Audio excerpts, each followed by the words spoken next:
السلام عليكم، مرحبا بكم معايا في القناه. كنتمنى تكونوا بخير وعلى خير وانتم كتشوفوا الفيديو ديال هذا النهار.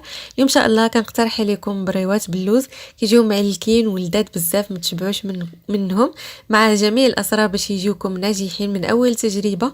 اللي كيشوف القناه من الاول مره ما ينساش يشترك فيها ويفعل الجرس باش توصل دائما بجديد الوصفات. ما تنساوش تخليوا لي اكبر عدد من اللايكات، كذلك تعليق زوين للتشجيع فقط. بلا ما نزيد نطول عليكم، نمشيو نشوفوا المقادير وطريقه التحضير وفرجه ممتعه. اذا كاول خطوه غادي ناخذ هنايا اللوز. خديت نصف كيلو ديال اللوز، نتوما كتبقى الكميه على حسب افراد العائله. خديته هنايا وغادي نغسلو مزيان في الماء اللي كيكون بارد حتى كيتحيد منه داك التراب ديالو كما كتلاحظوا، وكنصفيه هكا مزيان. كندير له هكا جوج غسلات، وهنايا كنكون موجده ماء اللي كنكون وضعته هكا في طنجره، وكنخليه حتى كيغلى، وكنوضع هكا فيه اللوز ديالي. صافي غير كتبدي هكا طلع فيه الغليه بهذه الطريقه، وغادي نطفي النار. ما تخلوش اللوز ديالكم يشرب الماء بزاف باش العقده ديالكم ما كتجيش هكا فيها الماء، حيت ما غاديش نخليو اللوز ينشف. كما قلت لكم غادي نحضروه بسرعه كبيره. صافي هنايا كنحيد اللوز وكنصفيه مزيان في واحد الصفايه، وكنوضعوه هكا من فوق واحد المنديل، وكنبقى هكا نفرك مزيان حتى كيتقشر بكل سهوله. هاد الطريقه صراحه سهله وبسرعه كتساليو اللوز ديالكم بلا ما كتبقاو تقشروا بالحبه. هنا راه مباشره اللوز هو باقي سخون، فكنبداو هكا نفسخوه، ما كنخليوش حتى كيبرد. صافي وكنبدي هكا نحيد داك القشور، وكيبقى اللوز ديالنا حتى كنحيدوه. هاد الطريقه كما قلت لكم بسيطه باش ما كنخليوش اللوز ديالنا يبات ليله كامله ينشف، ما كتاخذش معنا وقت طويل. صافي هنا مباشره غادي نوضع اللوز هكا في الطحانه اللي غادي نطحنو حتى كيتنيل وكيولي بهذا الشكل.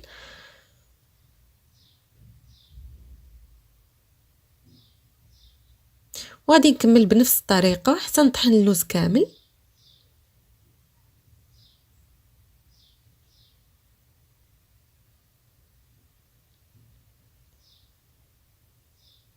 صافي هنا من بعد ما طحنت اللوز كامل غادي نضيف ليه هنايا كاس الا ربع ديال سكر حبيبات، وندخلو مزيان هكا في داك اللوز بهذه الطريقه، ونرجعو نطحنوه حتى كيولي معلك. انا هنا ما غاديش نطحنو بزاف حتى كيطلق داك الزيت ديالو، لا غير هكا كنحس به انه صافي بين يدي هكا يعني كنشوف هكا بيدي فكيبان لي معلك كما كتلاحظوا بهذه الطريقه. صافي وغادي نحيدو ونكمل بنفس الطريقه حتى نطحن اللوز كامل اللي عندي. هنا الا كانت عندكم كميه كبيره فديو اللي كيطحنوا هكا على برا، اللي كيطحنوا العقده.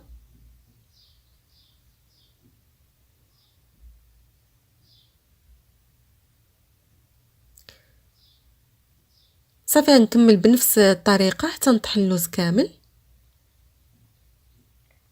وهنا من بعد ما طحنت اللوز كله ولا معلك غادي نضيف ليه هنايا جوج معالق كبار ديال الزبده. هنايا الزبده هي اللي كتعطينا ديك التعليكه وكتبقى محافظه لينا على اللوز ما كينشفش. كيبقى يعني مده طويله ما كينشفش. غادي نضيف كذلك ربع ملعقه صغيره ديال القرفه، وثلاثه الحبات هكا ديال المسكه الحره اللي طحنتهم مع شويه ديال السكر، وكندخل هكا مزيان المكونات مع بعضياتها في العقده. كما قلت لكم الزبده هي اللي كتبقى محافظه على ديك التعليكه ديال اللوز وما كينشفوش. وغادي نضيف هنا واحد المعلقه كبيره هكا ديال ماء الزهر. هنا الزبده فاستعملوا نوعيه جيده،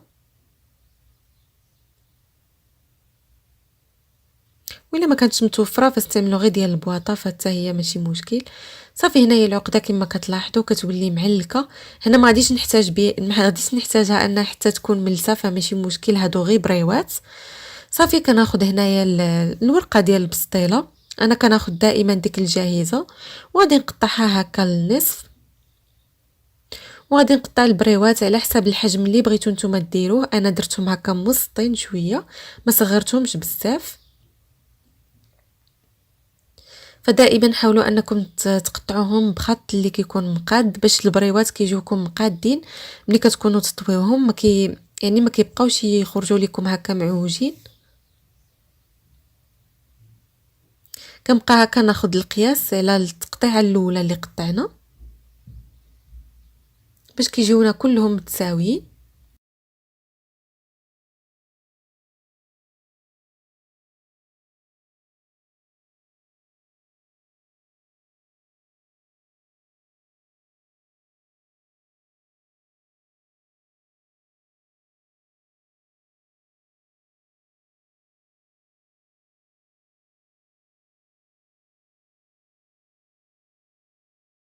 صافي غادي نوضعهم هكا في واحد البلاستيك غذائي باش ما ينشفوش ليا، وغادي نبقى نجبد هكا بشويه وانا كنخدم.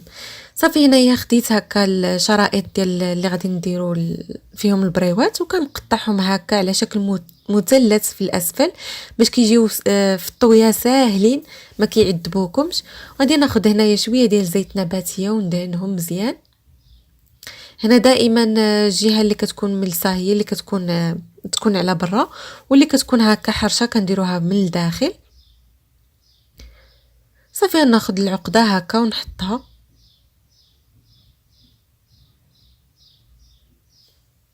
فكما قلت لكم بلا ما تبقاو تكوروا العقده ديالكم مباشره تبقاو تاخذوها وتوضعوا وكتعمروا البريوات. فالا بان لكم هكا شي في الجوانب مازال ما عمروش ليكم فتبقاو تزيدوا هكا بشويه. صافي وكنبقى نشكلها على شكل مثلث كما كتلاحظوا بهذه الطريقه باش كيجيوني في الطويه ديالهم ساهلين ومقادين.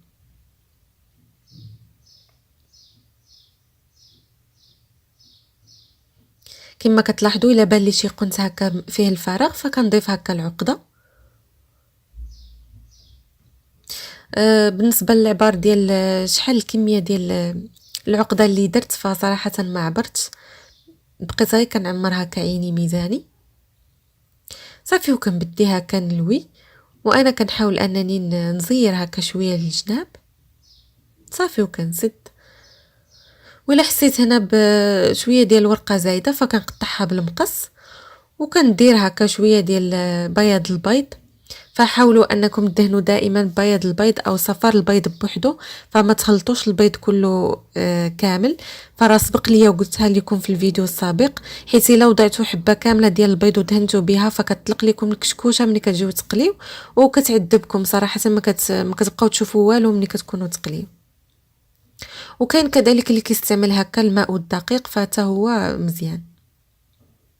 صافي نستمر هكا بنفس الطريقه. كتمنى ان الفيديو يكون واضح.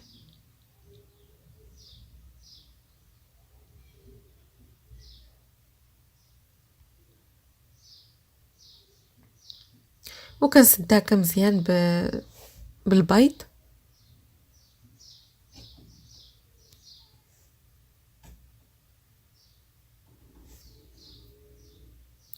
ودائما الا حسينا بالشكل نتاع البريوه ما مقاداش فقطعوا هكا الجوانب بالمقص باش كيجيوكم مقادين. غادي نستمر بنفس الطريقه ونخليكم مع الفيديو. فانا كنبقى هكا نحط شرائط اللي كتار قدامي وكنبقى هكا نقاد العقده حبه بحبه ومن بعد كنبقى نطويهم، وفي الاخير كنخلي باش ندهن البيض.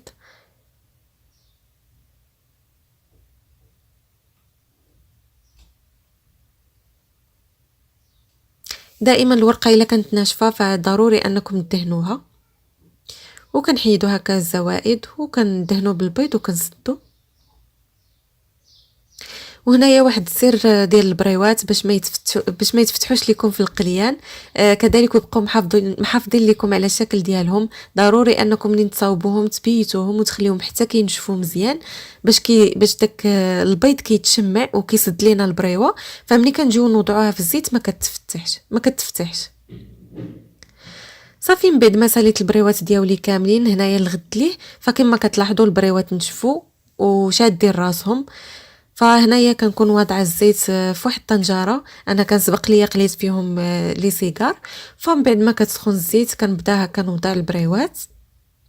فهنايا النار دائما كتكون مرتفعه، فغير كيبديو البريوات يدخل فيهم الطياب فكنقصوا النار وكنخليهم يتحمروا على خاطرهم اولا يذهبوا. وحنايا في هذا الاثناء كنبقاو مستمرين بالتحريك، ما كنحبسوش من التحريك باش كياخذوا لينا لون واحد وما كيتحرقوش لكم من جهه واحده. كما كتلاحظوا كنبقى مستمره بالتحريك. كنشوفهم هكا دخل ليهم الطياب وذهبوا، فكنحيدهم مباشره ونطيحهم في العسل اللي كيكون بارد. فالعسل دائما كنقول لكم ضروري انه يكون بارد، فإلا كان في حراره المطبخ فديروه في الثلاجه واحد الليله قبل، وعاد الغد ليه يعني عسلوا فيهم المعسلات ديالكم باش كيبقاو محافظين لكم على يعني كيبقاو قابطين في العسل. كما كتلاحظوا مباشره من الزيت كنوضعهم في العسل اللي كتكون بارده.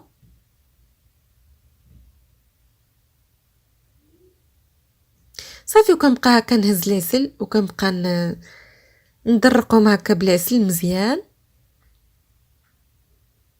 ونسالي القليه اللي بقات ليا كذلك. هنايا دائما كنقول لكم ترفعوا درجه الحراره ديال النار، وغير كيدخل ليهم الطياب كنقصوا النار وكنبقاو نحركوا حتى كيذهبوا. صافي هنا من بعد ما ساليت البريوات كلهم فغادي نخليهم في العسل. كذلك هذا واحد السر، خليوهم في العسل تقريبا واحد الليله كامله او واحد 6 ديال السوايع، مثلا درتهم في الصباح حتى العشيه وحيدوهم من العسل. وكيجي هذا هو الشكل ديالهم النهائي كما كتلاحظوا. صراحه كيجيو رائعين معلكين ومقرمشين وما تشبعوش منهم، كيبقاو محافظين على الشكل ديالهم. الا كنتو درتوهم واحد المده اللي يعني طويله فاحتفظوا بهم في المجمد، كيبقاو محافظين على القوام ديالهم. غير ديروا بيناتهم واحد البلاستيك غذائي باش ما كيتهرسوش ليكم. وكيجي هذا هو القوام ديالهم. غادي نقسم معكم حبه. عواشركم مبروكه، وكنشكركم بزاف على المتابعه وتعليقاتكم زوينه اللي كتشجعني. تلاقوا في الفيديو الجاي ان شاء الله، ومع السلامه.